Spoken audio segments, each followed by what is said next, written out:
Indonesian historical development has witnessed the rise and fall of numerous kingdoms. Srivijaya from the 7th to the 11th centuries and Majapahit from the 13th to the 15th centuries are names that ring out over the passing ages as two of the greatest maritime empires the region has seen.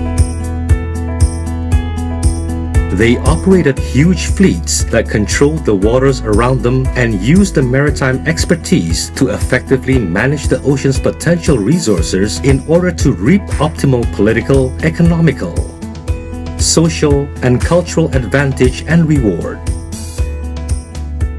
The legacy of this great maritime heritage resounds until today.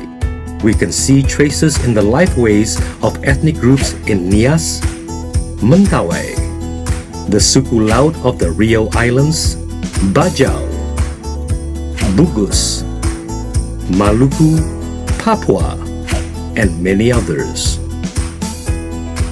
Marine life has colored the way of life of many of the inhabitants of the Indonesian Archipelago, and still may be seen the modern role of shipping and trading. This legacy has resulted in the world's largest maritime nation. This book represents an attempt to capture some of that history and explain and interpret the significance of past maritime trading activities. It examines the maritime societies and cultures that emerged over the course of time, their trade networks, the cultural legacy, and the traces that remain of the great maritime kingdoms. The book will lay out facts and data to demonstrate the extent of the great legacy and draw on the oral histories and documents left by the traders and sailors recounting those long-off days.